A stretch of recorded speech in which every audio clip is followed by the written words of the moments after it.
A gente vai falar então hoje sobre esse filme maravilhoso. Né? Não é, eu falei que não, eu falava ali que não é todos os dias que a gente fala do melhor filme de todos os tempos, né? É, É. Cara, eu tenho assim, eu como muitas pessoas, eu fui apresentado ao, ao It's Wonderful Life pelo Guilherme Freire. Mas isso em 2013, cara. Em 2013 foi quando eu vi o filme pela primeira vez e meu Deus, assim, eu fiquei muito espantado. Então o Guilherme tinha dito que o filme era bom e eu pensei, não, cara, o filme é muito melhor do que aquilo que ele falou. E foi num momento da minha vida em que eu precisava muito, muito, muito, muito, assim. O filme, pra mim, ele teve. Travou? Eu travei? Aí voltou. travou. O áudio agora sai. Voltou, Voltou. voltou. Pera aí. Se travar de novo, eu vou sair do Wi-Fi e vou entrar no 3G. Tá ouvindo? Tudo Sim. ok. Tá, beleza. Então, assim, ó, o filme, pra mim, ele teve um efeito muito mais como um instrumento de vida espiritual do que propriamente um efeito de alguém que aprecia cinema. E a apreciação enquanto filme, enquanto peça cinematográfica, ela veio depois, né? Mas as primeiras vezes que eu vi o filme, ele me trouxe assim uma esperança, ele me trouxe uma força de esperança absurda, absurda. Né? A mensagem que chegou para mim existe algo que tu não estás buscando agora, né? E é o que e é aquilo que é o George Bailey. Talvez esse seja aquele ideal de pessoa que tu ainda não começou a buscar. Então, o filme teve esse efeito primeiro em mim, e depois, cada vez que tu assiste o filme, tu percebe o quanto o roteiro, o quanto os atores, o quanto assim o diretor, assim, ele realmente faz um trabalho fantástico. Esse é a grande obra do Frank Capra, que é um grande diretor e tem outros bons filmes. E é um filme que o Frank Capra, ao fazê-lo, ele arrisca a sua carreira, porque ele investe pesado, com dinheiro próprio, ele não tem a associação ali com os grandes estúdios, quer dizer, ele monta, né, um estúdio próprio para dar cabo ao projeto do filme, e porque ele acredita nesse cinema, ele acredita nesse filme, ele acredita nesse roteiro, e, e, e deste modo o filme acontece, ainda que lhe custe financeiramente, por exemplo, a própria falência da empresa dele. Né? Então, é um filme que tem uma história muito bonita por trás dele. Ele é muito influenciado pelo Chesterton, pelos textos do Chesterton. Então, tem muita coisa interessante, né? Ele pega um ator que era aquilo que o DiCaprio é pro Scorsese, o James Stewart era pro, pro Hitchcock, certo? Em certo grau. E ele pega esse ator, né? E o James Stewart, um ator sensacional, né? Multifacetado, assim, que tem condições de fazer um drama comédia como esse de uma maneira fantástica e tem condições de fazer, por exemplo, um filme que eu e o Varela comentamos há um tempo atrás, o Festim Diabólico, né? Então, assim, é um filme altíssimo, um filme que não tem como Cara, olha só não. que bizarro. Você falando aqui agora que eu associei os caras, mano. Olha, Tá ligado? Ele tava tão, tão, tão diferente no Festim Diabólico que eu não tinha nem feito associação entre os atores, cara. excelente. Então, assim, Impressionante. se alguém quiser Discreto fazer também. algum Não, isso comentário assim. foi só assim um Não, cara, assim, parênteses. eu quis dar essa introdução porque, ainda que ela seja muito pobre, que sim, tem muitos elementos que eu não conheço, sabe? Então, assim, para as pessoas entenderem o que tem por trás de um filme, muitas vezes, né? Eu acho que Os bons roteiros têm isso. Fala, Varela. me parece que o que é importante ser dito é que é um filme diferente no sentido de que você tem quase uma experiência de espiritualidade. Aquilo que você falou muito bem disse. Você vê o filme e te traz uma esperança, te traz uma possibilidade de melhor vida, né? Eu assisti o filme 3 vezes. Eu conheci o filme esse ano. Esse ano não, minto, ano passado. Por conta de uma live que você fez com o Guilherme. E aí eu assisti a live, adorei o comentário e fui atrás do filme. Aí assisti uma vez, depois assisti com a minha esposa, depois assisti uma terceira vez. E nenhuma das 3 vezes eu prestei atenção em questões técnicas de cinema, prestei atenção em atuação, direção, roteiro, prestei atenção em nada disso. É sempre a trama que me interessa, os símbolos que estão ali, toda hora. E eu sempre choro muito no final. Sempre. Das 3 vezes, desaguei em choro. É isso aí. Não teve jeito. O filme, ele realmente, ele parece que nos mostra uma possibilidade de ascese mesmo, de crescimento espiritual. E outra, ele simboliza também uma tragédia, ele tem pitadas de comédia. Então ele fecha de maneira perfeita aquilo que nós chamamos de tragicomédia. Entende? Ele encerra perfeitamente uma arte. Ele tem todos os... Ou uma comédia no sentido clássico, né? Exato. Que é... Exato. No sentido clássico. E aí, e a narrativa do personagem principal é realmente uma tragédia. Vai se desenhando uma vida pacata, boa, mas daqui a pouco tem um ocaso, tem uma decadência, tem uma queda. De repente ele ressurge dessa queda. Caramba, assim, é um negócio belíssimo. Então, ele é um filme diferente nesse sentido. Todos os outros filmes que eu já assisti na minha vida, eu fico prestando atenção até nos aspectos técnicos. Nesse filme, não. Nesse filme, os aspectos técnicos eles ficam escondidos. Eles somem para deixar a trama falar, né? Para a narrativa do personagem principal estar na frente. Todas as outras coisas ficam invisíveis. Então isso me chamou muita atenção no filme. E ele tem essa carga emotiva. Você se reconhece sempre no personagem, porque ele tem todas as características humanas. Ele representa, de certa forma, um arquétipo, né? Você tem ali a vida, o sonho, a bondade. Daqui a pouco você tem a crise, você tem a tragédia, você tem a noite escura, sem nenhuma luz. Você fala, acabou aqui.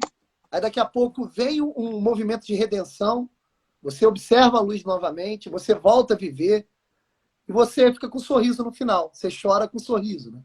Então é um filme que apela, traz a gente para esse lado emotivo. A trama é sensacional. Então, nesse sentido, o filme já vale. E eu nem coloquei aqui os aspectos técnicos, que você não presta atenção, a história por trás do filme, que o Hugo bem disse, mas a própria trama já é o brilho do filme, né? Não, cara, A prova de sensacional. que... Desculpa. Muito. Não, eu só falei que é sensacional, pode falar. Não, tem acho que a ordem, prova não. de que é mais do que só um filme de Natal, né? Acho que o filme ele foi feito para essa época de Natal, ele ganha um brilho especial quando a gente assiste no Natal. Mas o fato da gente estar falando com ele, sobre ele aqui no meio do ano, né? Significa que é um filme, é um clássico mesmo, que não importa a época que você assiste, o dia, enfim, vai sempre falar sobre questões muito profundas, né? Tu sabe que... olha só Aqui que em casa, só interessante, pra né? completar aqui que ela falou do Natal, aqui em casa é meio tradição a gente ver esse filme Claro. aqui no Natal, tá ligado? Com certeza. E tem que Padrão. ser. Tá ótimo. Mas deixa eu ver. Olha, que dia é hoje? Hoje é dia 27, né? 27, isso. 27. Então, assim, o Natal do Hemisfério Norte, ele acontece exatamente na inversão elíptica do tempo que a gente está vivendo agora. A gente então, isso é interessante. Eu me dei conta hoje, foi por acaso que isso aconteceu. Né? Não tem essa condição de organização aí. Ainda mais que essa semana o meu temperamento é sanguíneo. Eu sei que o temperamento é uma coisa fixa, mas O meu ainda não é, porque eu nunca sei qual é o meu temperamento. Ó, Nando, rapidinho, Mas, falou em sanguíneo. Olha aqui embaixo aqui, ó. Ó o depoimento da minha esposa aqui sobre esse filme. Foi ela que me apresentou esse filme. Olha aqui, ó. Assisti esse filme durante a gestação da minha filha, que foi nossa primeira filha. Um momento que foi muito difícil. Esse filme me deu esperança, trouxe um ânimo e uma força muito grande. Maravilha. Hugo, tu quer fazer um favor pra nós de deixar a live, botar a Thay na live hoje, se você tiver... Cara, é o seguinte, ó. Pô, que legal, que lindo isso. E é isso que faz mesmo o filme. Mas assim, eu tava falando que, então, assim, esse elemento, né, do Natal, ele cola muito com o filme mesmo,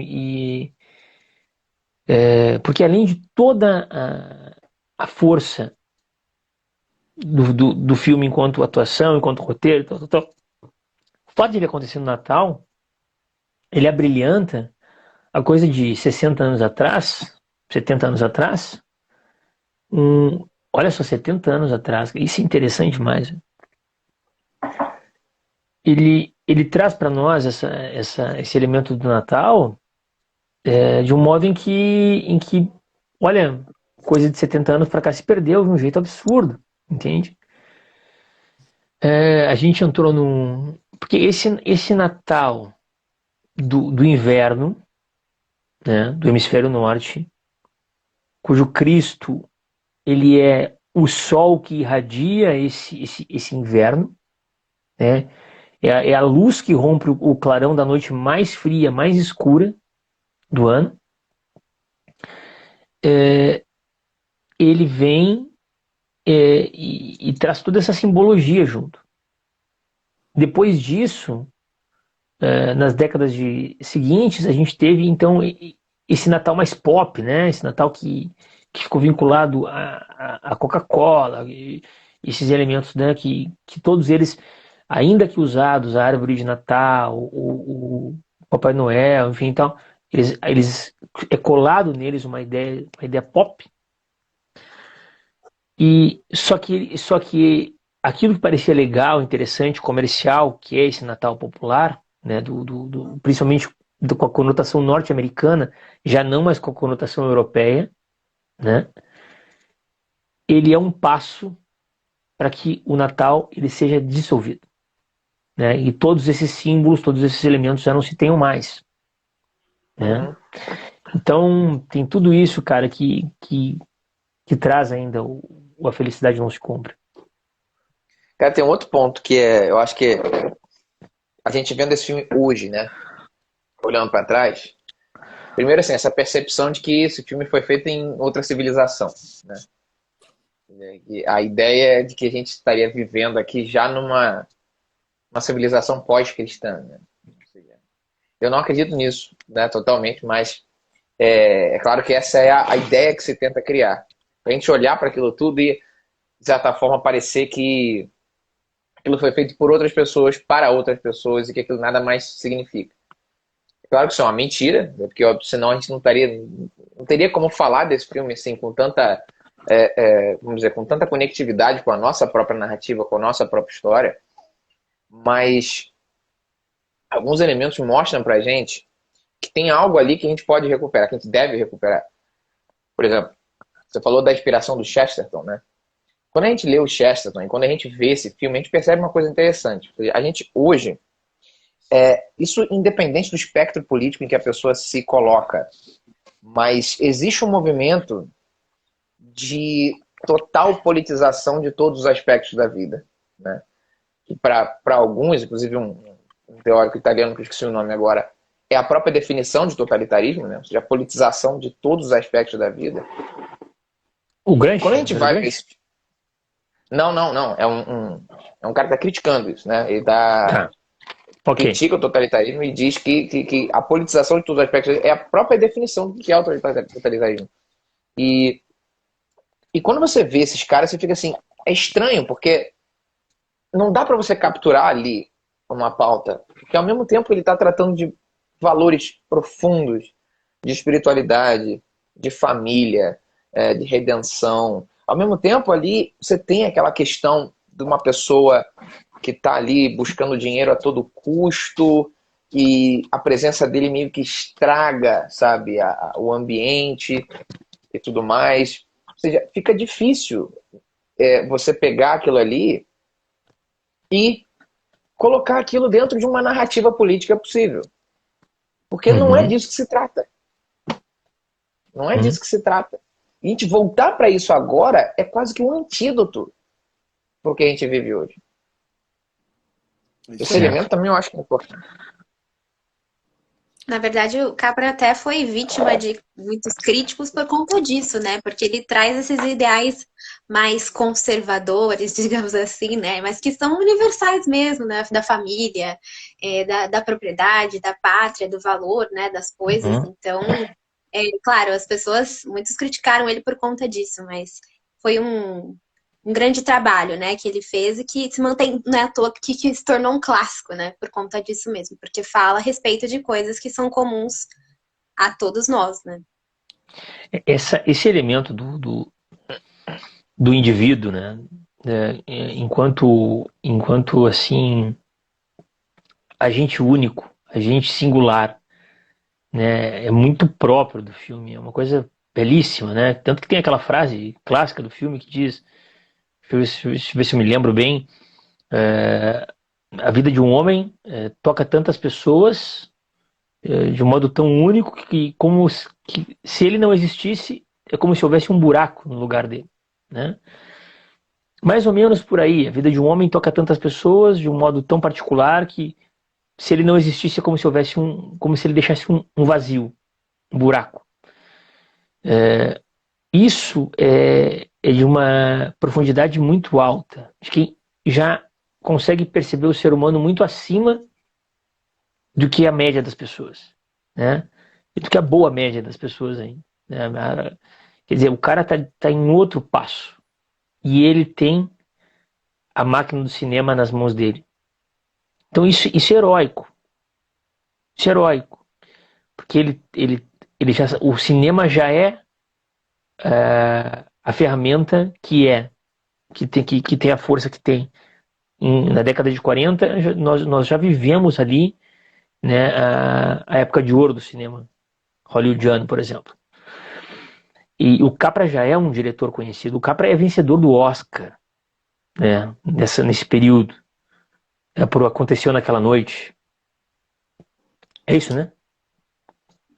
Acho que é isso, se eu não me engano. Acho que é o filme de 36, se eu não me engano. E Na época que o Oscar ainda era referência de filme bom, né? a época que o Oscar ainda.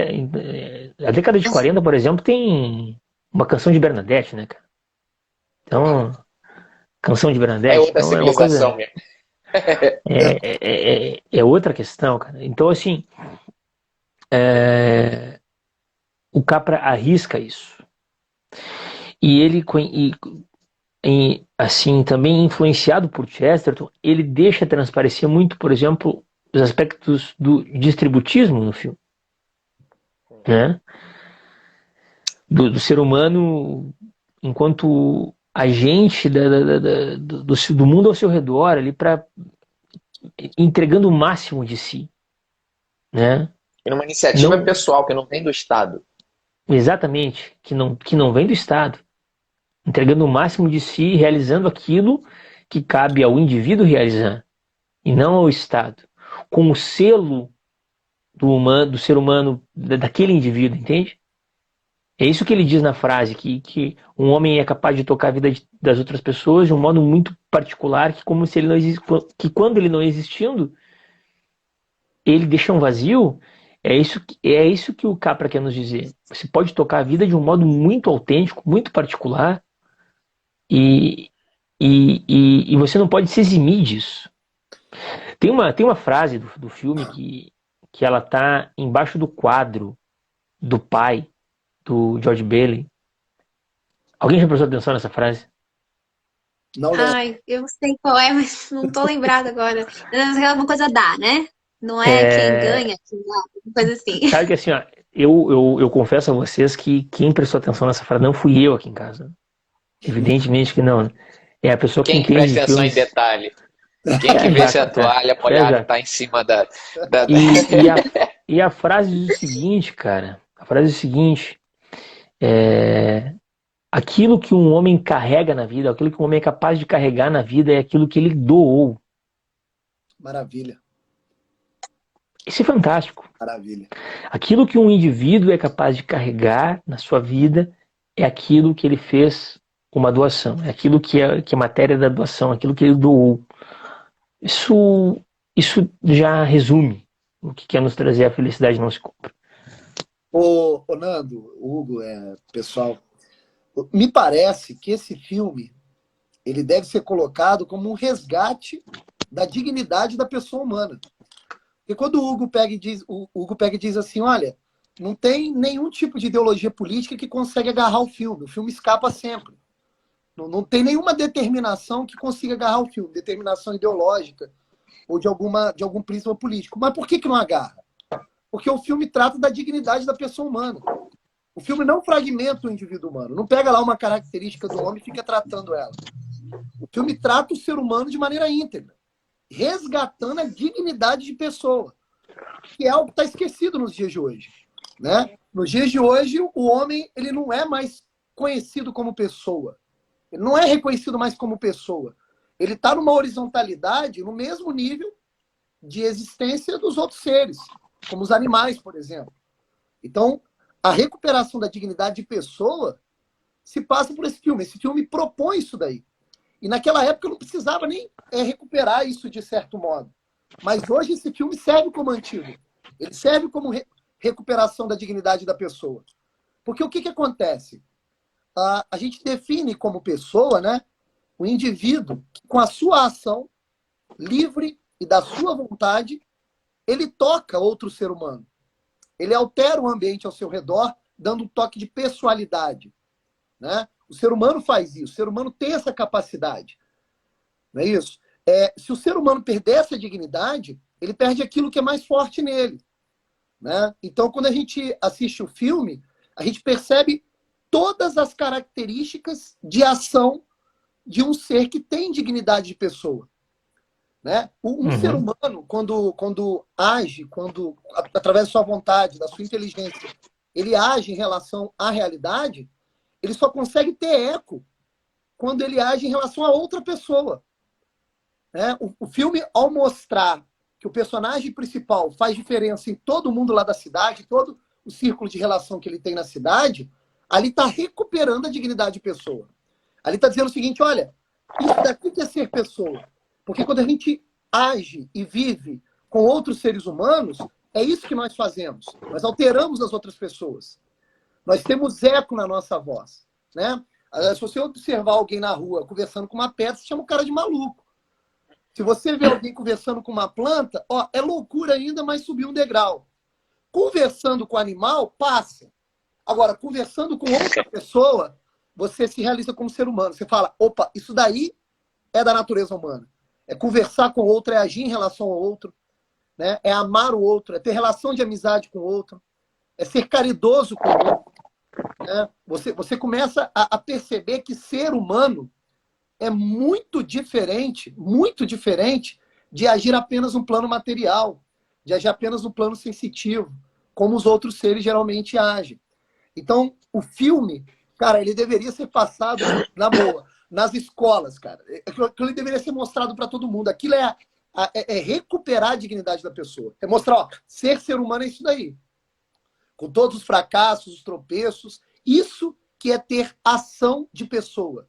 É isso que é dignidade de pessoa. Isso aí que é ser humano, né? Se um ser de outro planeta visitasse o nosso planeta, eu quero saber quem é o ser humano, o que é ser humano. Cara, é mostrar esse filme. É isso daqui, ó. Né? O ser humano, ele vive essas coisas.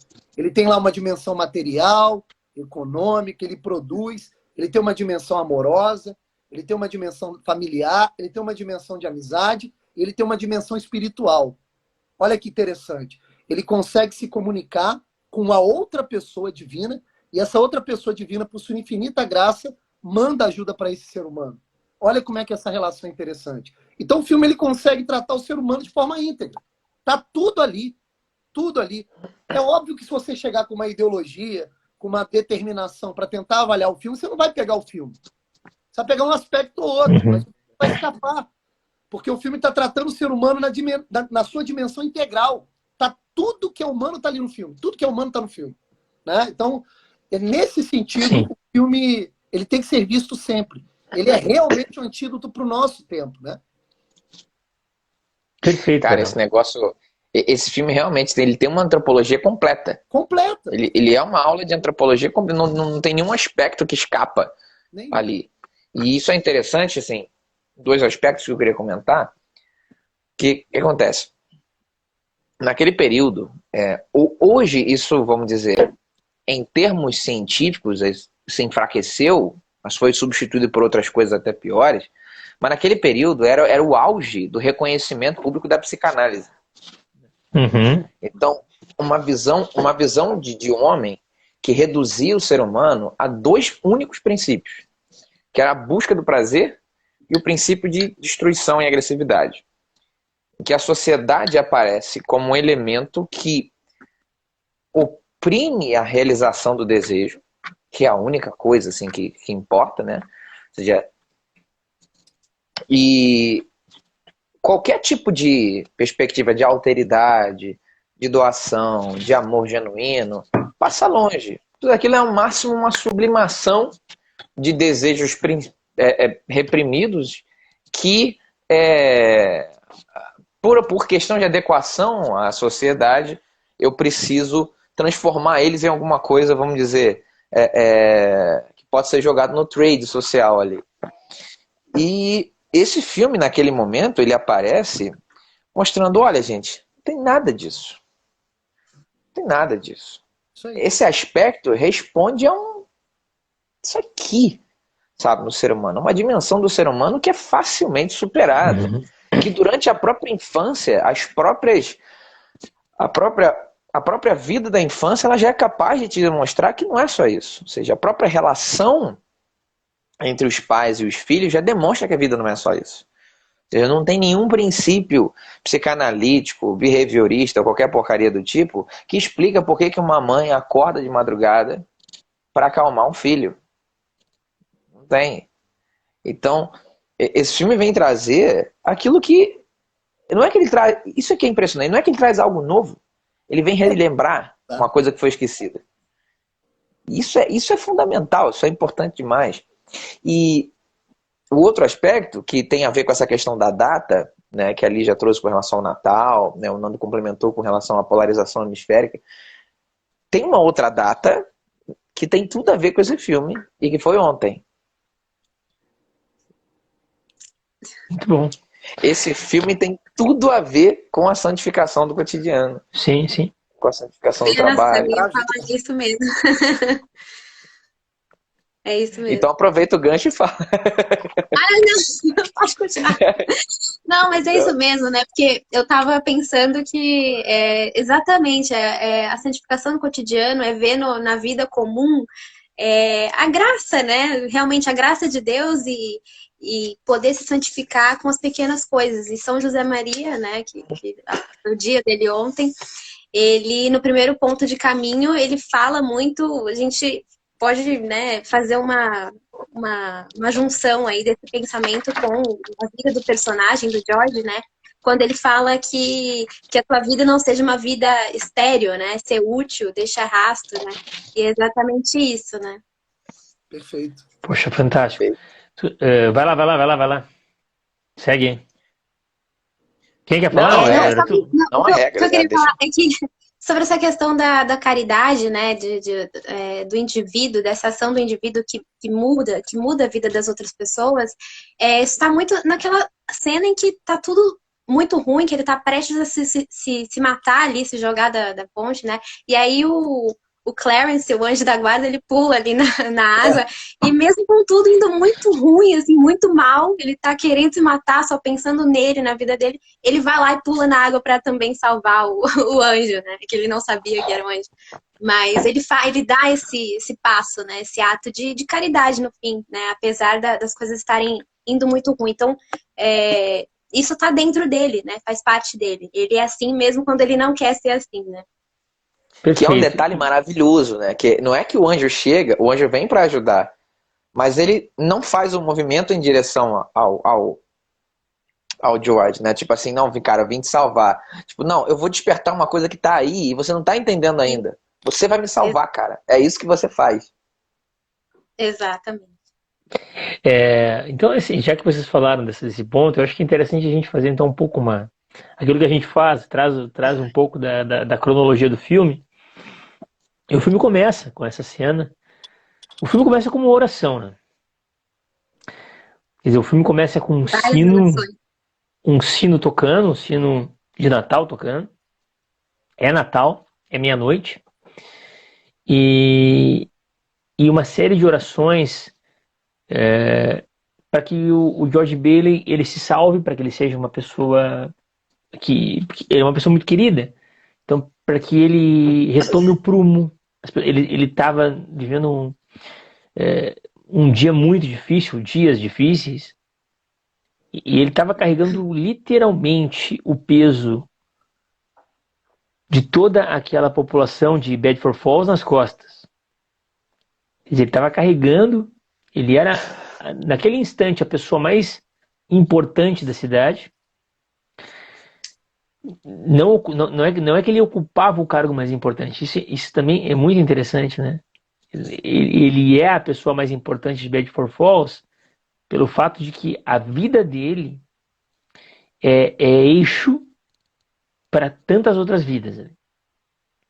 E ele está passando por um momento muito difícil, onde ele pensa em tirar a própria vida. Quer dizer, o filme ele trata de questões sobre o valor da vida humana já. Enquanto valor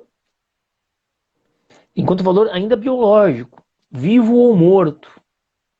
Tirando quer dizer, ele pensava em tirar a sua própria vida, e o filme mostra isso. O George Bailey vale mais vivo ou morto? Né? Ainda que a vida dele pareça naquele instante para ele mesmo um fracasso. Pareça para ele naquele instante uma vida que não tem mais sentido. E aí então, a partir dessa oração, a gente tem então um aspecto místico, usado de maneira até anedótica pelo Capra, e que fica muito bonitinho, assim, nesse sentido, assim, porque é capaz de tocar as crianças e capaz de tocar os adultos. Quer dizer, o filme tem essa capacidade de abrangência, de dialogar com qualquer idade. E a gente vê, então, as pessoas rezando, inclusive as crianças, os filhos do George Bailey, rezando para que ele, naquele instante, seja tocado, aconteça alguma graça. E o céu ouve essas orações. Então Deus fala com José, faz uma reunião com José, e eles decidem que vão mandar um anjo para a terra para cuidar do George Bailey. É um anjo Cara, ainda. José não é à toa, cara. Não. Não é não. Segue aí, o. Não é, cara. Não, é só um parênteses. Eu não podia deixar isso passar, cara. Não é? Não, é que eu não sei se você vai pular para esse assunto de São José, mas assim, nessa Fala. parte do diálogo, né? É muito legal essa parte do diálogo de Deus com São José e tudo mais, porque quando eles chamam o anjo, né, Clarence, para ajudar e tal, o Clarence se pergunta assim, ai meu Deus, mas é outra pessoa que tá doente de novo e tal, e Deus fala, não, pior, ele tá desanimado, né? Cara, então... Isso é genial, porque exatamente esse é o problema, né? Muitas vezes o desânimo ou o desespero, né? Ele é bem pior que uma doença física, porque ele te leva a tomar atitudes muito erradas e desesperadas, enfim, impensadas, né? E é isso que ele tá fazendo ali, o personagem. O desespero é a tentação derradeira, né, cara? É. O São José é o santo por excelência das questões impossíveis. Né? Então, por exemplo, a Teresa d'Ávila, quando a gente daqui a um tempo vai falar mais sobre as carmelitas, mas Teresa d'Ávila, ela se agarra à intercessão de São José para que lhe dê força para enfrentar os problemas de dentro do Carmelo. Então, São José é esse santo que que vem em cima de questões muito difíceis, muito impossíveis.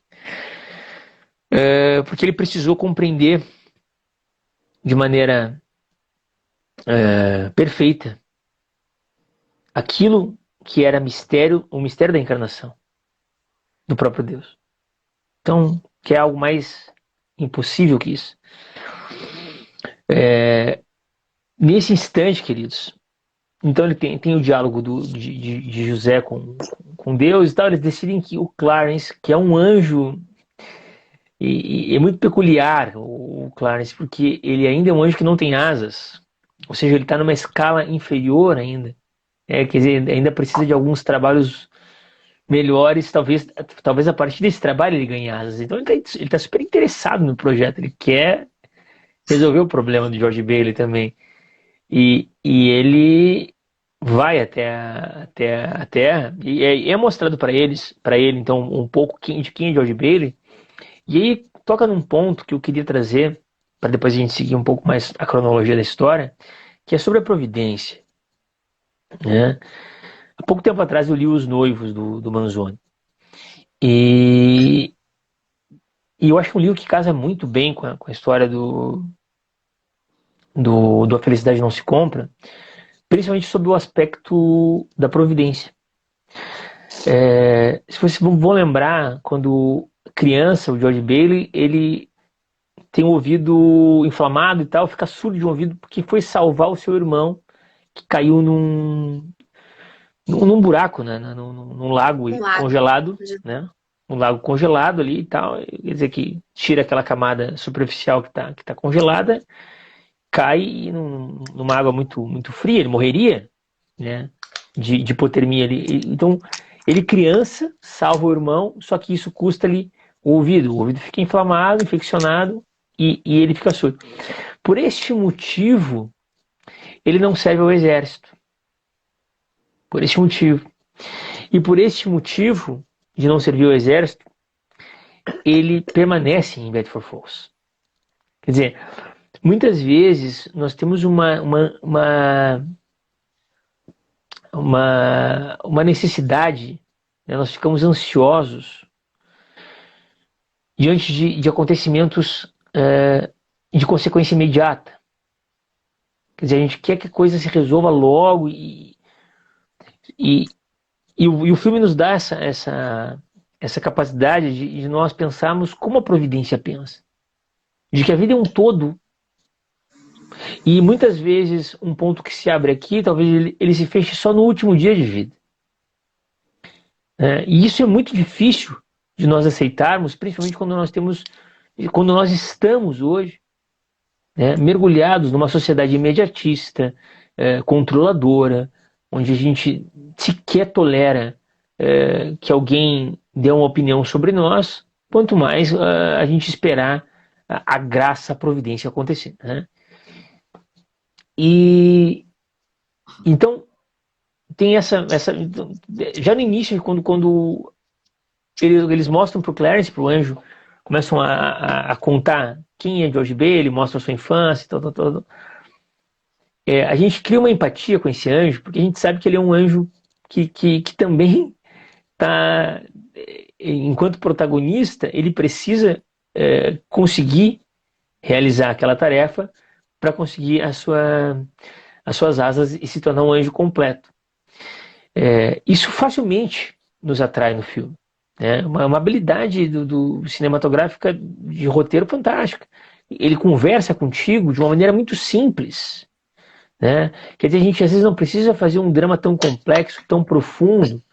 Não precisa ser Dostoiévski. Eu amo Dostoiévski, sou apaixonado pela literatura de Dostoiévski, mas não precisa ser algo tão profundo muitas vezes. Basta que seja verdade, basta que seja algo que toca-nos de uma maneira assim universal, que é possível que nós paremos e prestemos atenção naquilo ali, e aquilo ali tem um efeito muito especial sobre nós. Perfeito. Esse caso, o caso do anjo específico, quando a gente começa a assistir o filme, nós nos apaixonamos logo pela vida do anjo também. E a questão dele estar em busca da asa faz com que esse anjo específico ele esteja mais próximo do ser humano. Ele não tem asa. Então ele está próximo de nós. Então a gente olha para o anjo com uma certa familiaridade. Né? Você fala, olha a maneira de Deus agir. Deus age, Deus nos chama com certas ações que sempre nos fazem lembrar o que nós somos. Então o anjo sem asas é um anjo próximo do ser humano. Que legal, muito bom. Logo pela narrativa do anjo. Agora você veja que interessante, né? Você está falando da questão da providência. Nós vamos vivendo os nossos dias, né? Dias seguidos um do outro. E às vezes a gente não se dá conta que todas as ações que nós vamos colecionando vai formando aquilo que nós somos, de certa forma. Tanto é que deve ter acontecido com todos vocês. Sempre existe aquele momento que você para a sua vida e fala assim, deixa eu aqui fazer uma leitura de tudo que eu vivi até hoje. E você começa a perceber que certas coisas que ocorreram na sua vida tiveram que acontecer. Você começa a reajustar os acontecimentos passados no seu lugar de fato dentro da sua biografia. Então, compreender, e não ter desespero, mas compreender que a nossa vida ela se iniciou, né, e pelo menos no plano material vai terminar com a morte, é compreender que você não está escrevendo essa vida sozinha. Todos os acontecimentos têm o seu lugar de fato. Então, Deus está agindo a todo momento.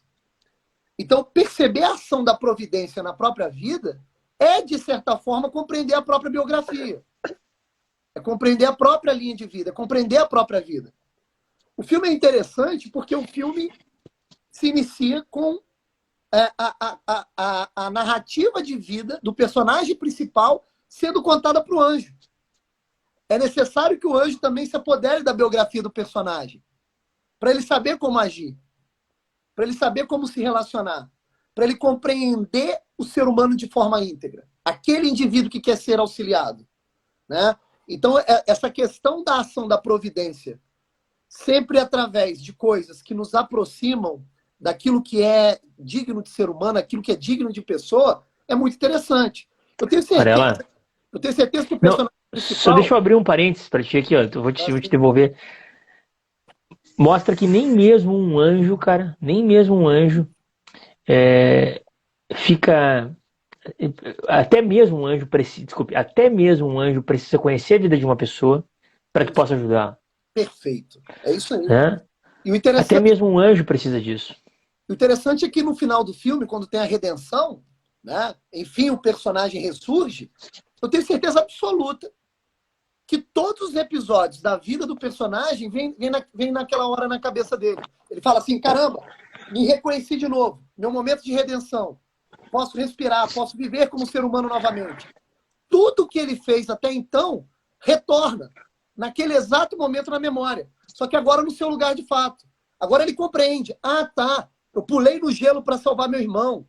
Ah, entendi. Era necessário eu ter feito aquele sacrifício. Ah, eu entendi por que eu ajudava as pessoas. Naquele momento vem tudo à tona.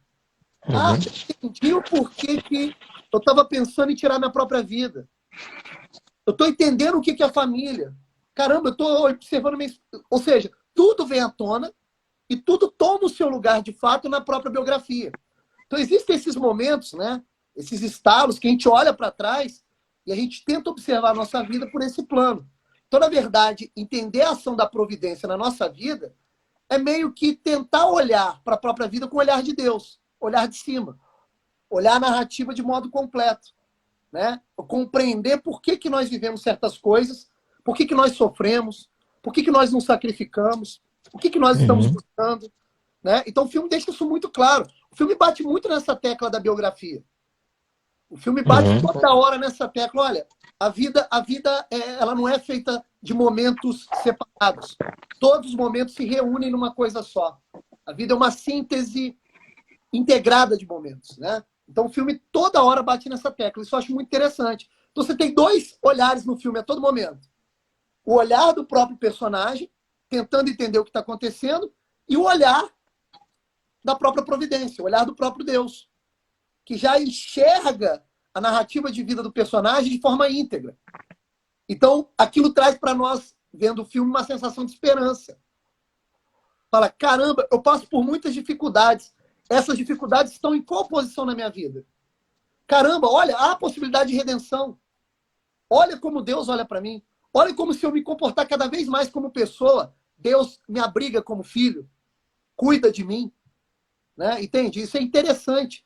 Então o filme mostra isso. Essa questão da dignidade de pessoa, a gente tem que bater muito nessa tecla, porque enquanto o indivíduo não age como pessoa, não respeita a sua própria dignidade, ele vai ser tratado por Deus dentro do gênero. Ou seja, você é um ser humano, então Deus cuida de você.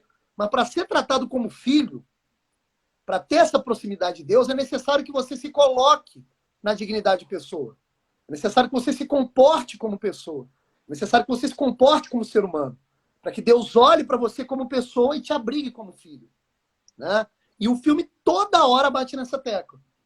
Acho isso interessante. Cara, essa discussão toda sobre a providência, ela desperta uma outra situação que eu acho que também é um outro tapa na cara, que é uma tentação que todos nós estamos sujeitos, que é a tentação do pelagianismo, né? Ou seja, de querer fazer tudo por a nossa própria conta e considerar que a nossa ação é ela sempre que resolve tudo. Do meu jeito, que eu pensei, que eu planejei, que eu estruturei aqui, como é que eu vou executar. E aí a ação mais poderosa do mundo, nessa perspectiva deturpada, ela passa despercebida, como se fosse, o que é isso, né? E a providência, ela se comunica diretamente com essa ação mais poderosa, que é a ação orante. E isso me lembra, assim, o personagem da esposa. Ela, enquanto o George está lá naquela confusão, ela não vira aquela esposa megera que fica ali enchendo a paciência do cara, reclamando, pois você é isso, você tá aquilo, não sei o quê. Não, ela se recolhe pacientemente, numa atitude de recolhimento, em oração e tal. A oração dela comunica-se diretamente com a ação providencial que vai ali se materializar. Perfeito. Na intervenção ali, né, no diálogo, né, Deus, São José e o anjo, e vai ali promover. Ou seja, é aquela ação que complementa os espaços inexplicáveis da nossa biografia. Exato. E isso a gente não pode perder de vista jamais. Né? Tem uma série um pouco polêmica, que é o The Young Pope, né, com o Jude Law. Tem esse aspecto interessante também. Às vezes ele está diante de uma situação que ele poderia resolver com o seu poder ali, papal. Não sei se vocês assistiram essa situação. Mas todas as vezes o que ele faz? Ele se ajoelha e fica ali rezando. E aí acontece alguma coisa. Tipo, sei lá, a pessoa que está fazendo uma coisa errada, ela morre, sabe? Uma coisa desse tipo, assim. Então, quer dizer, a ação mais poderosa do mundo não é a ação que nós fazemos com os nossos braços, né? É a súplica inflamada de filho pela intervenção da providência, que vai ali invocar aquele aspecto transcendente que nos completa. Perfeito. Existe aquele episódio bíblico, né? Que Jesus está ceando com os discípulos e vem uma mulher rastejando e puxa sua roupa. E aí os discípulos chamam a atenção de Jesus. Olha, tem uma mulher te chamando. E ele olha para a mulher de rabo de olho. Ele não olha diretamente. E aí a mulher pega e pede a palavra novamente e diz assim: Senhor, eu estou aqui. E os discípulos chamando a atenção de Cristo e Cristo não olha. Eis que, de repente, Jesus diz assim: eu não trato com cachorrinhos. Eu não trato com cachorrinhos. O que ele está querendo dizer? Eu trato com pessoas. E aí, de repente, ela pega e diz: olha, mesmo para um cachorrinho, qualquer resto de comida que cai da mesa serve para mim. Jesus então olha diretamente para ela e diz: levanta. Levanta. Agora eu vou te tratar como ser humano, vou te tratar como filho. Então teve essa questão da humilhação o se humilhar em relação à providência, de aceitar que a providência pode escrever. Isso já é se comportar como pessoa. Isso já é deixar de ser cachorrinho, né? Olha que... Vai lá, Lígia, por favor, vai. Senão, se tu deixar, só os caras vão falando. Não, é que você falou de uma passagem do Evangelho, tem a passagem da leitura do Evangelho de hoje, né, de domingo, que fala sobre a mulher hemorrágica, né, e como Jesus olha de forma pessoal, né, Deus olha de forma pessoal para as pessoas, é exatamente isso, né, quando aquela mulher, ela tá ali, mas ela crê em Jesus, só ela tá ali no meio da confusão, da multidão, e ela pensa, bom, se eu pelo menos tocar nele, né, ele vai me curar, né, e aí quando Jesus está ali no meio do povo, ele sente uma força saindo dele e fala para os discípulos, né? Quem me tocou? E aí os discípulos, imaginando, né? Eles devem ter dado risada. Jesus, como assim que te tocou? Olha um monte de gente aqui, pelo amor de Deus. O senhor está sendo empurrado para todo lado. E ele fala, não, alguém me tocou, né? E aí a mulher se apresenta. E ele diz, vai que a tua fé te salvou, né? Então ele olha realmente, ele presta atenção, né? Na dor das pessoas e em cada pessoa. Não, isso aí é um negócio. Esse episódio de hoje, especificamente, ele evoca esse caráter da pessoalidade, né, que o Varela falou, porque que acontece? Nessa reação dos discípulos, né, de tipo, pô, como assim, quem te tocou? Tá todo mundo encostando em você, né? Tipo, como assim? Ele, não, vocês não estão entendendo. Eu não tô falando de todo mundo, tô falando de uma pessoa que me tocou. Isso remete diretamente àquela frase do Chesterton, né? Que Cristo nunca amou a humanidade. Ele ama cada ser humano. Não é uma coisa abstrata, uma multidão, uma legenda. Não, cara, é você, sou eu. Isso eu acho que é a coisa mais difícil. Não é que, não, Deus está lá velando pelos seus filhos. Não, ele está velando por você. Por mim, pessoalmente, sabe? É a relação mais pessoal que a gente tem. É essa. Isso aí. Sabe? Isso é... Cara, Nossa, eu fico muito feliz, cara, de ouvir isso de vocês aqui, cara, porque foi muito bom, cara, ouvir isso dos amigos aí, dos irmãos, essas considerações, né, numa live, assim, domingo de noite, cara. E é para isso que a gente faz essas lives, para que a gente possa, né, sair da superfície, olhar de uma maneira mais profunda para os aspectos da vida humana. E os filmes são meios para isso, os bons filmes. E o filme, de modo narrativo, começa a mostrar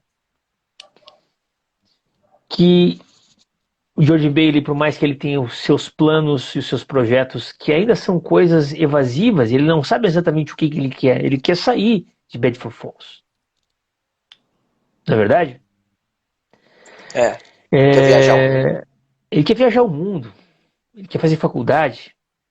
Mas veja que isso ainda não é um plano. Isso ainda não é um projeto de fato de vida. Então, ele ainda é guiado pela graça. Ainda a graça vai acompanhando ele. E isso acontece conosco. Eu vejo quantas vezes isso aconteceu comigo na minha vida. Aquilo que o Varela falou, que o aspecto da providência ele é algo que nos acompanha e as coisas vão se encaixando depois. Eu acredito exatamente nisto. A vida é um todo.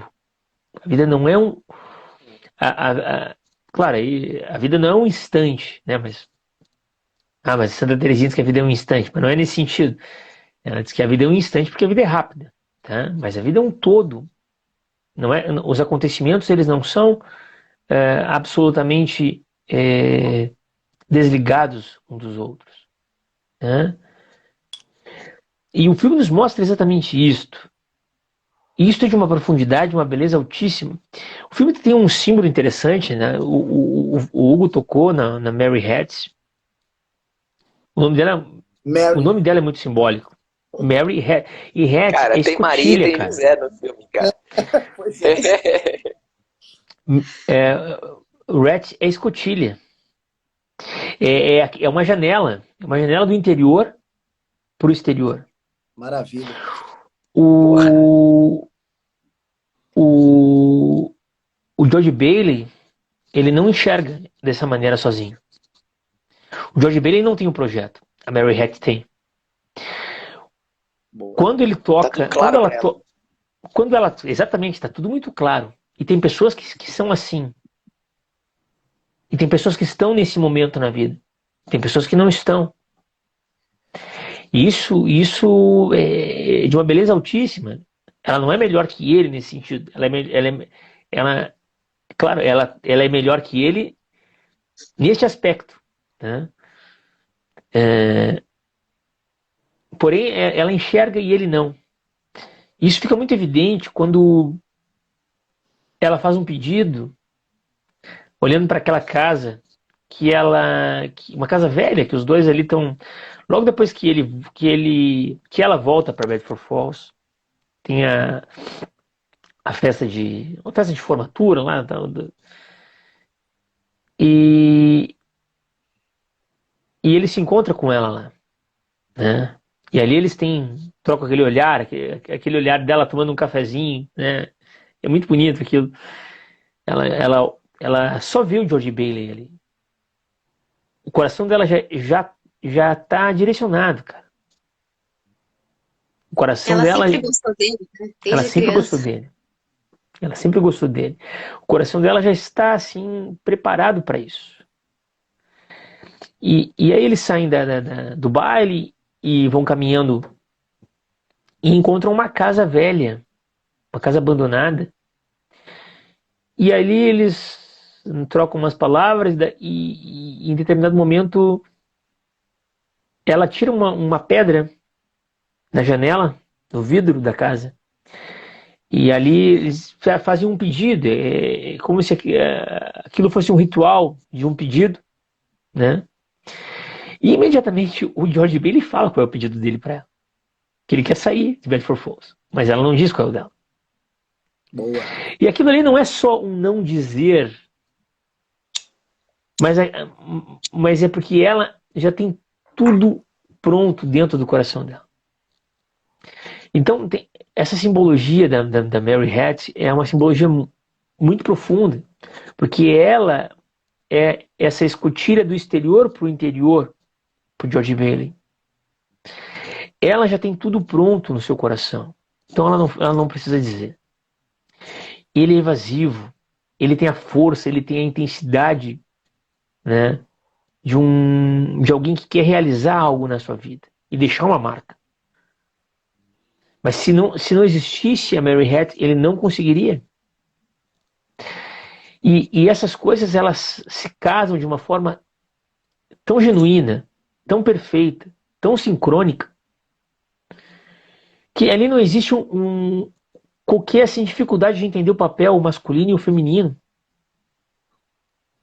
Então, o filme nos beneficia, nos presenteia com esta simbologia, com esse diálogo, com estas cenas e com esta profundidade da relação da Mary Hatch com o George Bailey. Até a cantada do George Bailey é muito boa, porque ele diz que vai buscar uma lua lá no céu e trazer para ela. Me peça a lua e eu a trarei para ti. Então, meus queridos, o filme, ele, como o Varela falou, como a Lígia e o Hugo falaram, ele passeia por vários aspectos da vida humana. E ele não deixa falhas nesse sentido. Ele não deixa, assim, algo sem resposta. A vida humana é aquilo ali.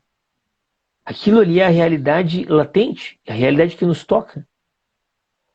Quem não teve 18 anos, ela tem 18 anos naquela cena, ela conta.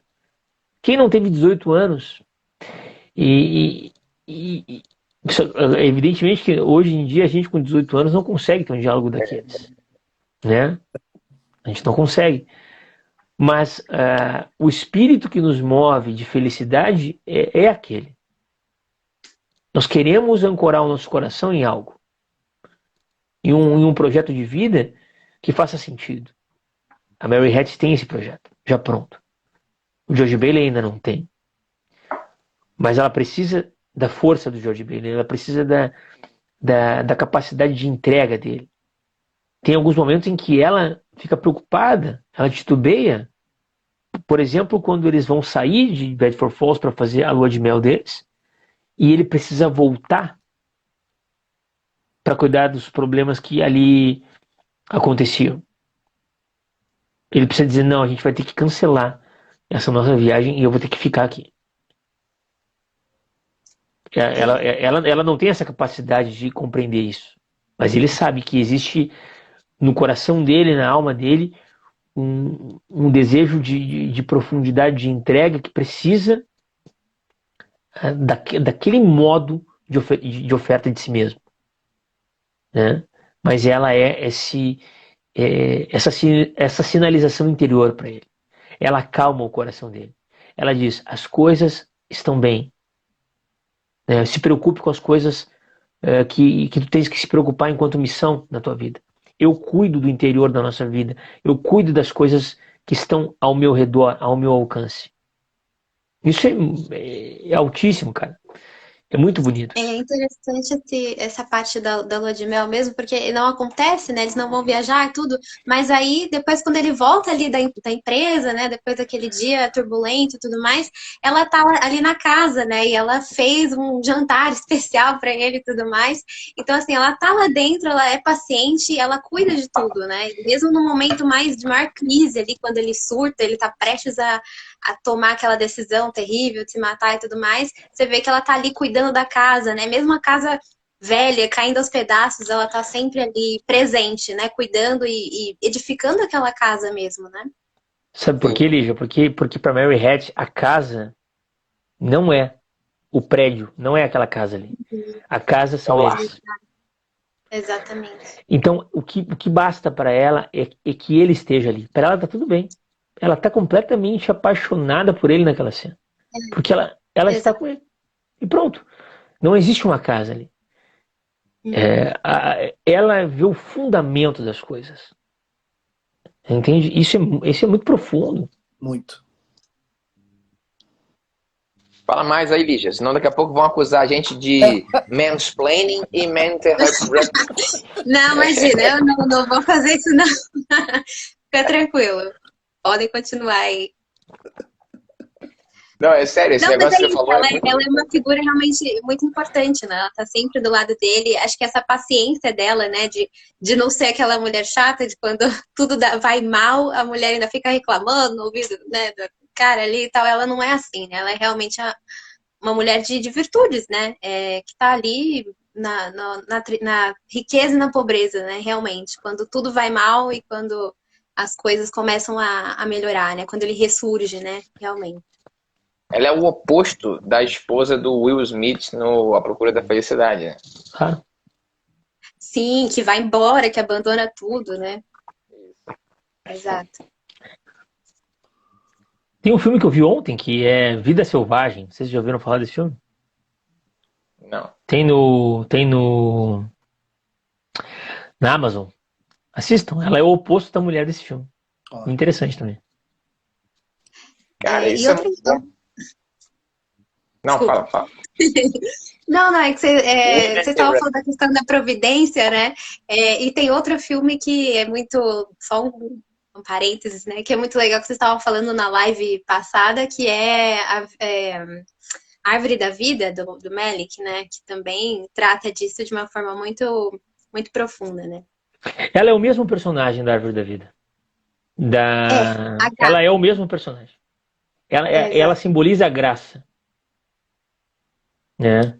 Que no Árvore da Vida elas são análogas, elas têm a mesma função. E elas são Maria, elas são a graça, elas têm essa capacidade de simbolizar aquilo que a mulher é chamada a ser. Né? Isso não é uma crítica. Às vezes uma mulher pensa, mas eu tenho que ser assim, né? É muito difícil, muito estereotipado. Não, isso é um ideal, claro. Mas se a gente não tiver o George Bailey é um ideal. Se eu não tiver esses pontos de ancoragem, eu não sei para onde eu vou. O pessoal está comentando aqui algumas coisas interessantes aqui, ó. Vamos ver aqui, ó. O Hugo não, desculpe, o Otávio. O Hugo é o nosso palestrante. O Otávio, que é o noivo da Lígia, ele disse, isso acontece à luz do entendimento da vocação. Exatamente, o Otávio, exatamente. Né? Ela salva a família de Zacarine. Completamente. E a Jaque diz o seguinte: e ela fala para os filhos rezarem com toda a força pelo George. Muito lindo. Olha que forte esse personagem, né? Então o Douglas aqui, ó. Os preferidos estão on, Nando e Hugo. O Douglas é fãzão do Hugo, é meu primo. Ele é meu fã porque ele é meu primo, entendeu? Ele é obrigado a ser. Agora ele é fã do Hugo mesmo. Mas aqui, cara, que profundo isso, gente. Que a Mary Hatch é um personagem que dá pra falar muito sobre ela. E toca nesse ponto meio perdido, que é a complementaridade dos sexos, né? Ou seja, se a gente vai com toda a força no George, a gente vê exatamente o ponto que falta é a Mary. E se você vai com toda a força na Mary, você vê que o ponto que falta é o George. Né? Ou seja, e ali está bem representado isso, vamos dizer, enquanto homem de ação, de prática, sabe? Não, me dá aqui, que eu carrego no meu braço, eu vou lá, eu faço, acontece e tal. E ela na ação do recolhimento, uma ação estranha para o mundo de hoje. Na verdade, o mundo de hoje, se você pensar, ele é um mundo anti-mulher. Porque você pode... Bom, como que o mundo de hoje é anti-mulher, com tudo feminino e tudo mais? Pois é, mas o que se coloca como realização da mulher hoje é realizar o homem. É justamente o que aprisiona, né? Exato. É o que aprisiona. É como se você tivesse que atualizar na mulher um homem, porque não basta ser mulher é ruim, sabe? Ou seja, e não é isso, não é disso que se trata. Ou seja, na verdade, você recuperar o que é próprio do que é ser mulher, isso sim seria aquilo que, vamos dizer, colocaria o feminino, sabe, na sua integridade, recuperaria a dignidade do que é realmente a força da ação feminina, sabe? Porque é uma ação muito diferente do que a gente imagina. Você vê, olha só, né, o que a Jaque falou, né? Convocar os filhos para a oração. Ou seja, saber a intervenção a colocar quando as coisas deram errado no campo meramente humano, né? A paciência, o esperar. E o mais interessante, ao mesmo tempo é aquela que sabe, como o Nando bem falou, desde o início ela sabe o plano, ela sabe o projeto, ela observa mesmo o Jorge se desencaminhando, mas ela entende que por trás ela sabe qual é a narrativa que está por trás, já que falou, assim como os homens estão mais afeminados. Estão justamente porque houve uma falha na polarização, né? Quando você perde ali o pêndulo, né? Realmente todo mundo sai prejudicado.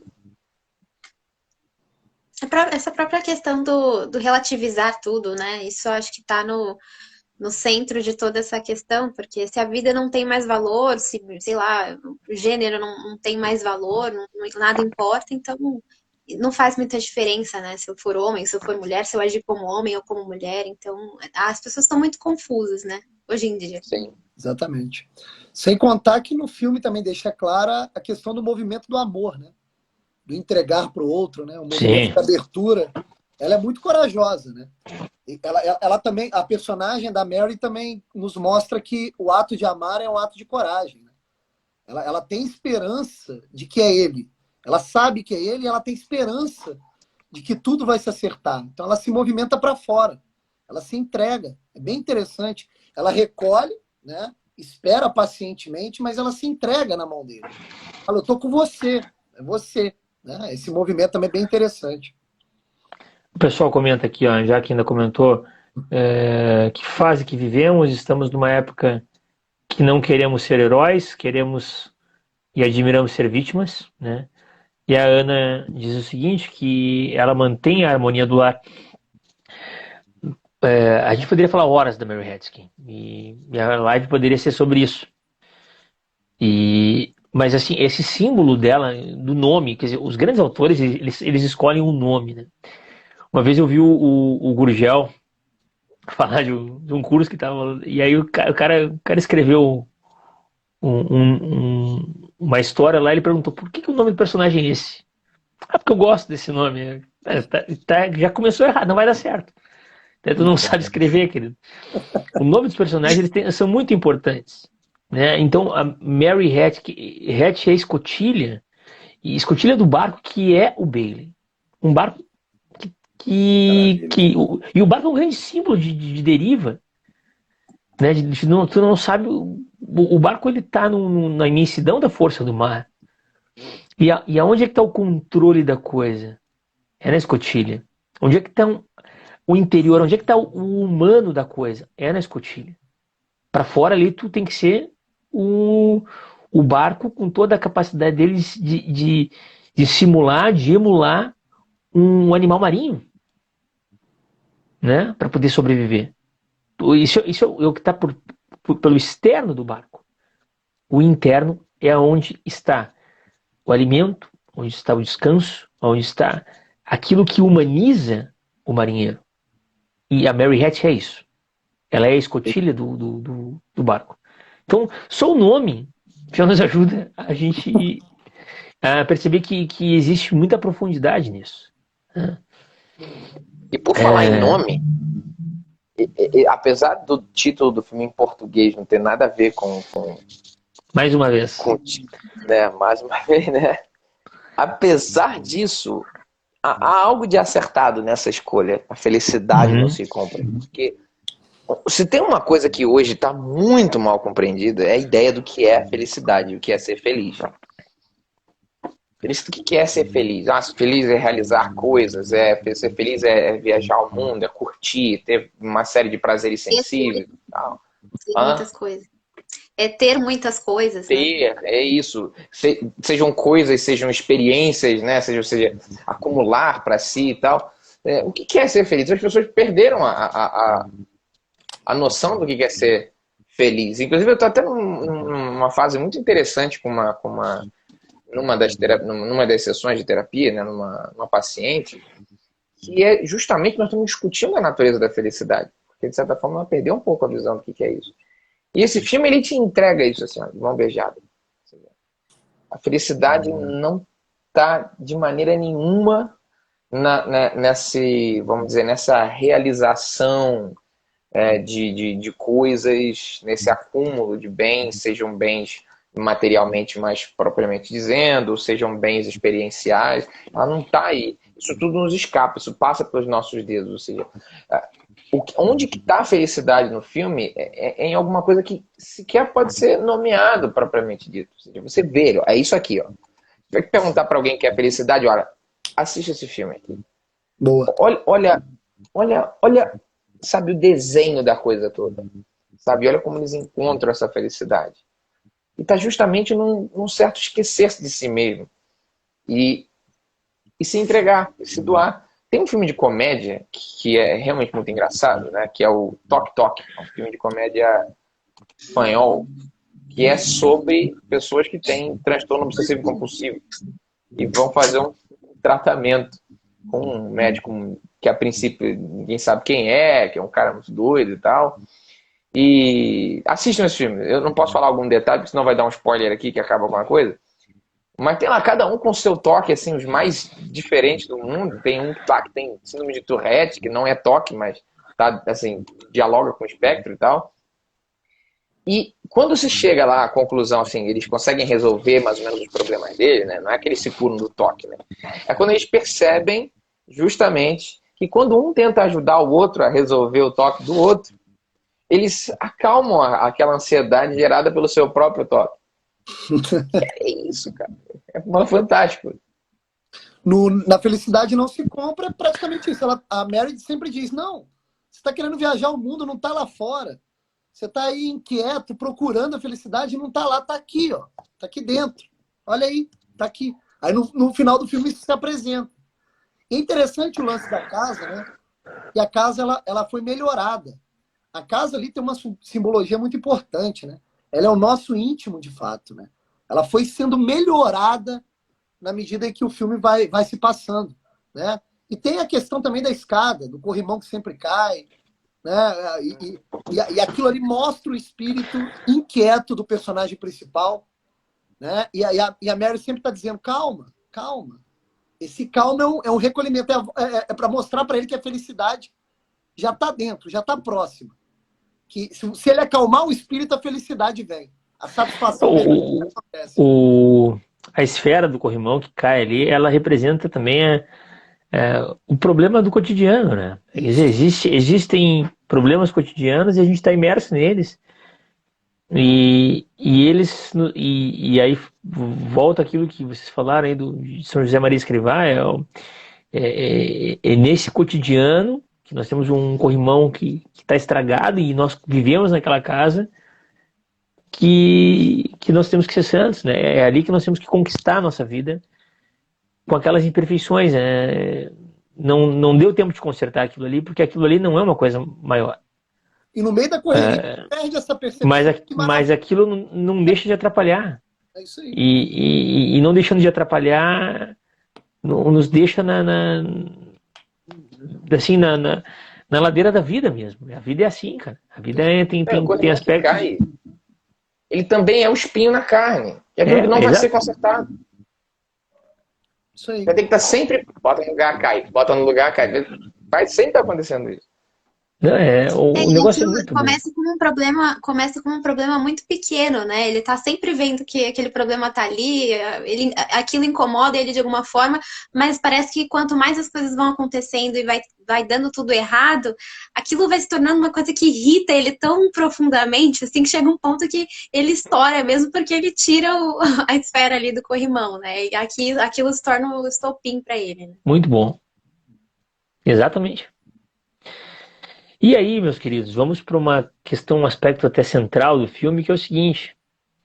O Clarence, o anjo, para convencê-lo de que a vida dele tem um valor intrínseco, tem um valor por excelência, apresenta para o George Bailey como ficaria Bedford Falls se ele não existisse. E aí, tia, ele entra numa outra dimensão. Isso é muito bom, cara. É muito interessante esse... Não, rapidinho. Olha o que a Jaque falou aqui.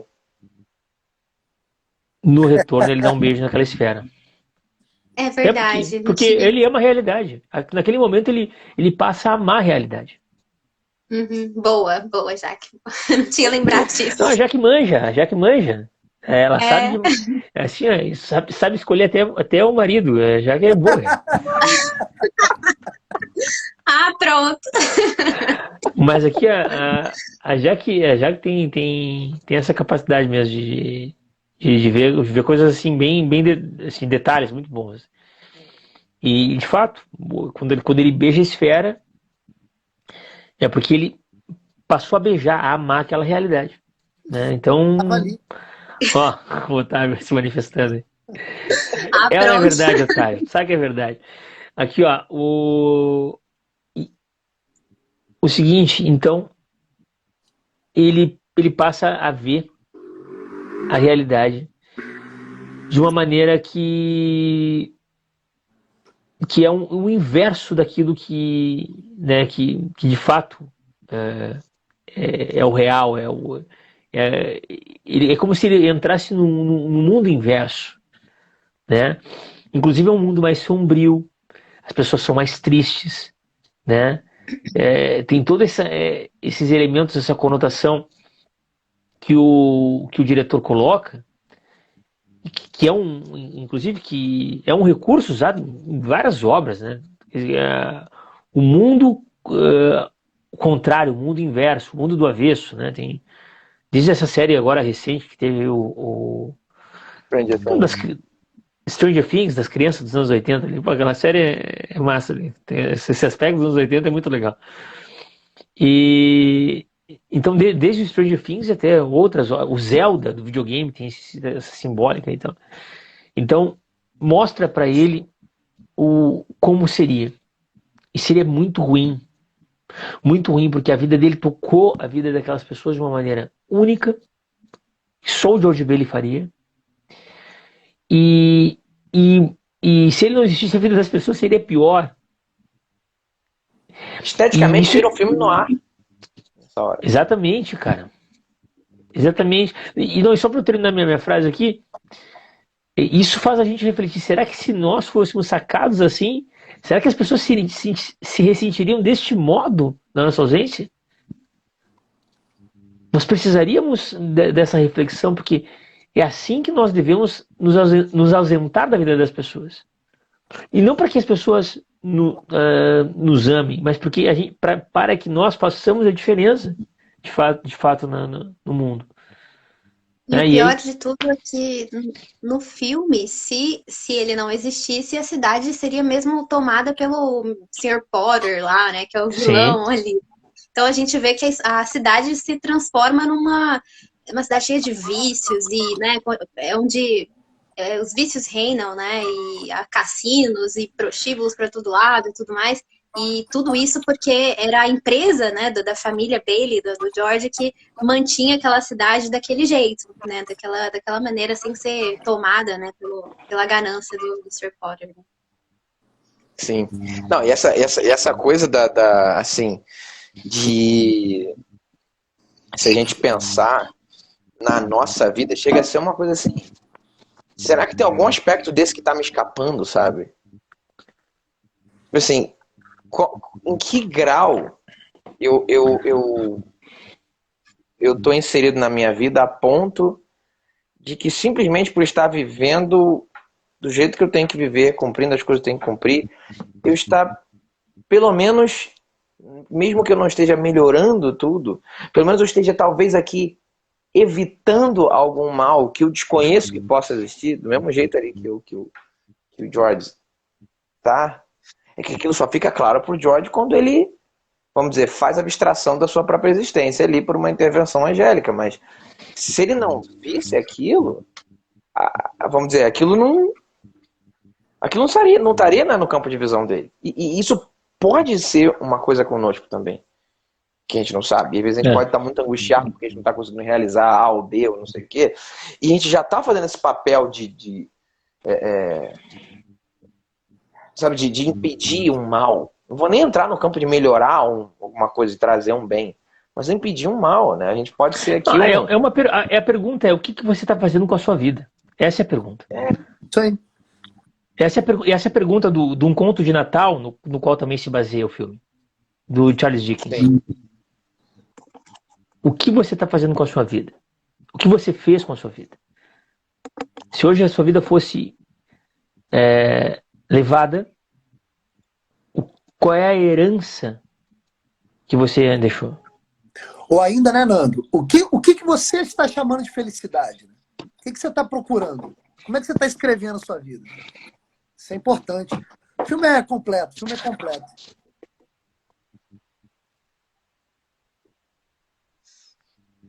E aí, tem um pessoal? detalhe besta, que pode ter que não tenha nada a ver, mas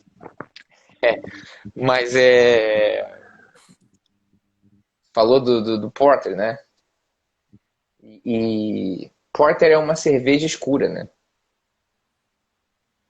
seja, assim, vamos dizer, o escuro, né? Ele é uma simbologia já de escuridão, que é o que acontece com a cidade quando o George, que também tem nome de bebida, né? O Baileys é aquele licor irlandês, né? Tem essa coisa toda. Quando ele sai, a cidade toda fica enegrecida mesmo, sabe? Ela fica escura, como uma cerveja preta do tipo Porter.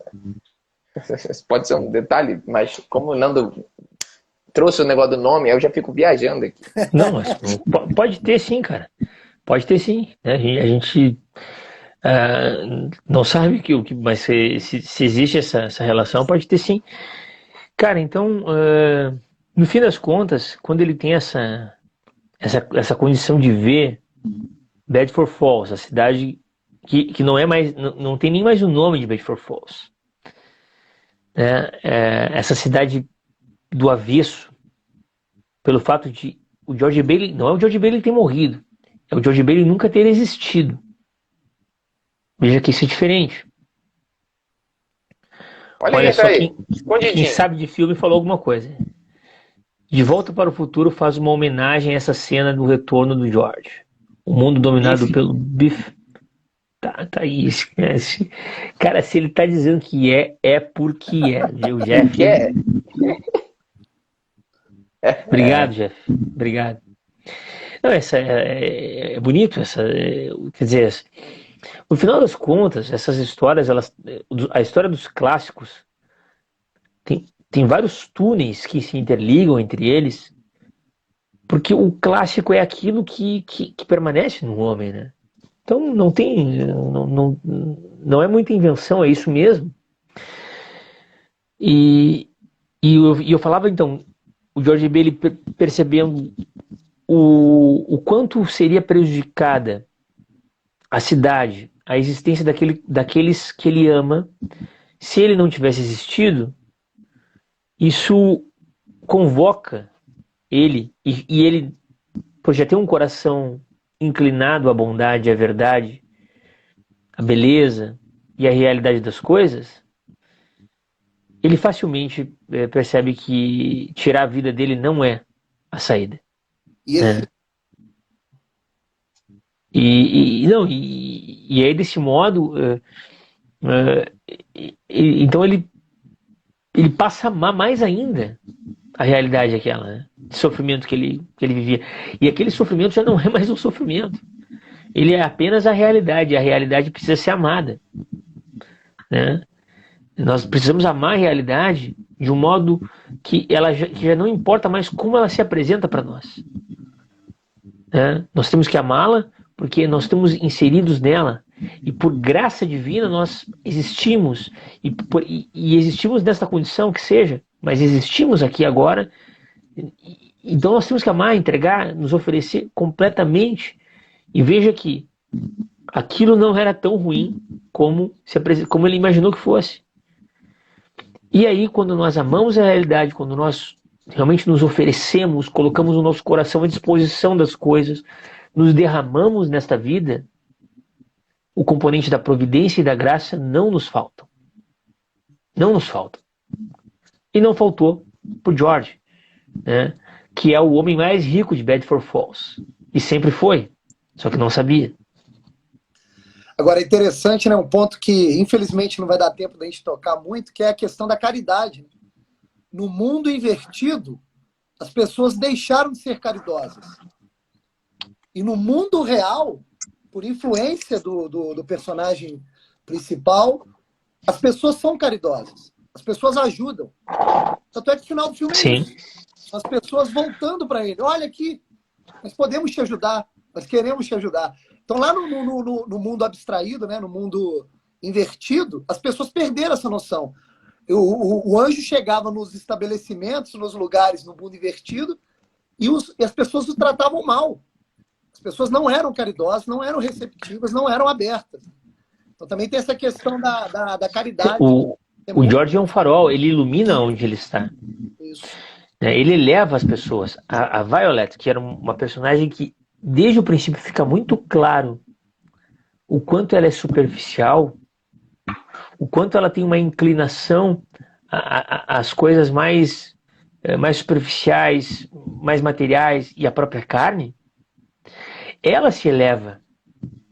Ela passa a ser uma pessoa melhor a partir da relação com o George. Sim. Perfeito.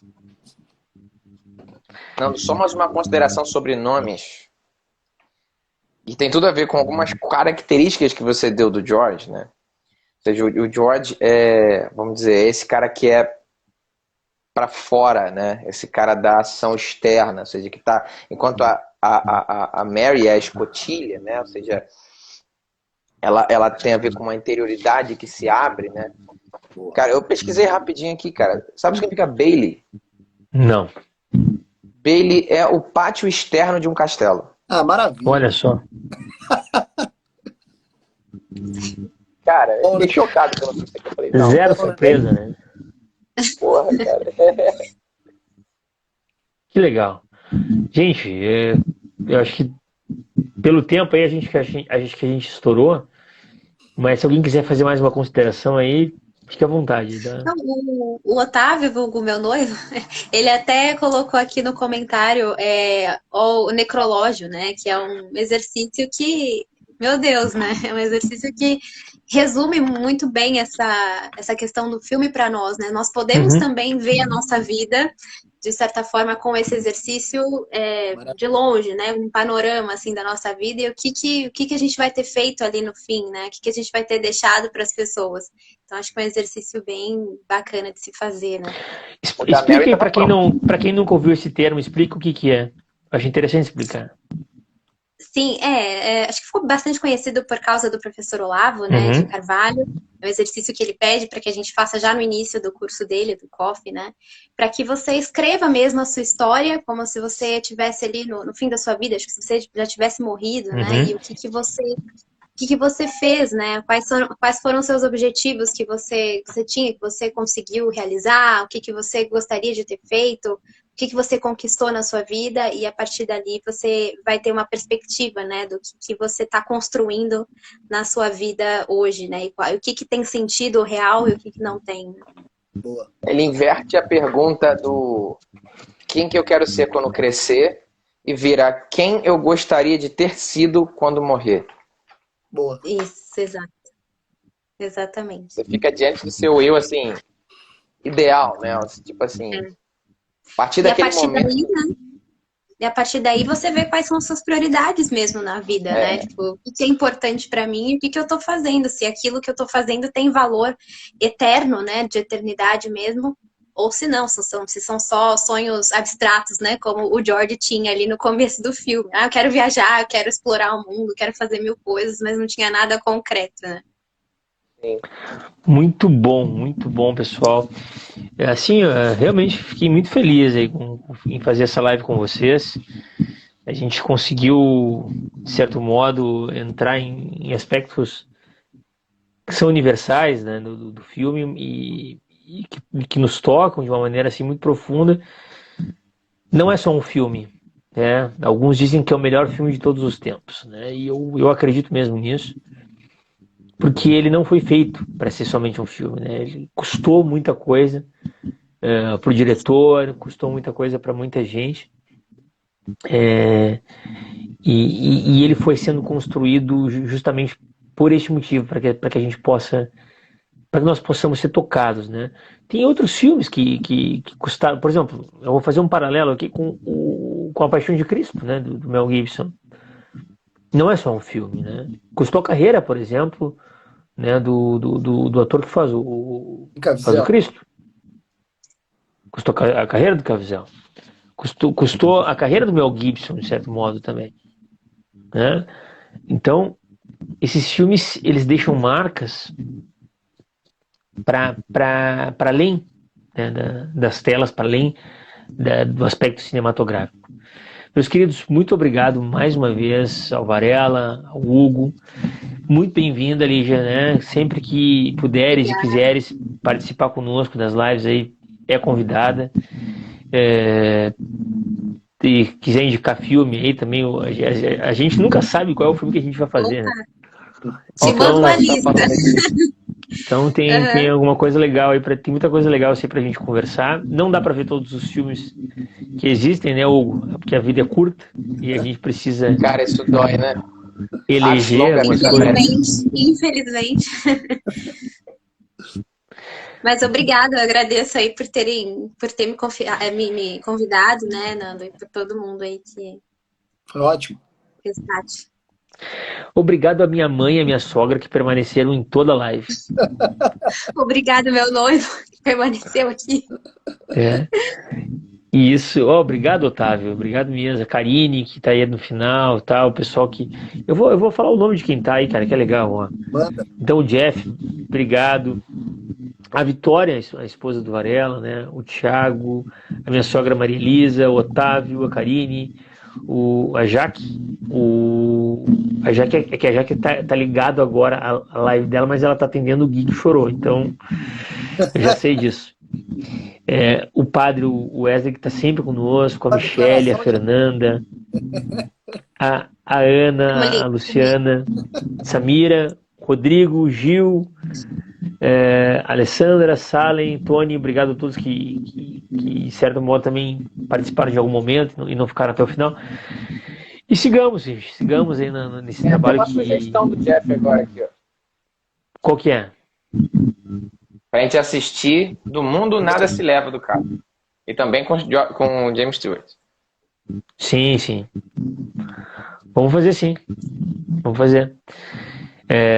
E aí, de repente, o Jeff Moore tem que fazer uma live conosco também, cara. Sim, tá sempre na área aí. Tá sempre na área. Gente, uma boa noite, uma boa semana a todos. Né? Deus abençoe. E sigamos aí que, pô, tem muita coisa legal pra gente comentar e conversar nesse trabalho aqui. Tá bom? Tchau, tchau. Até mais. Boa noite.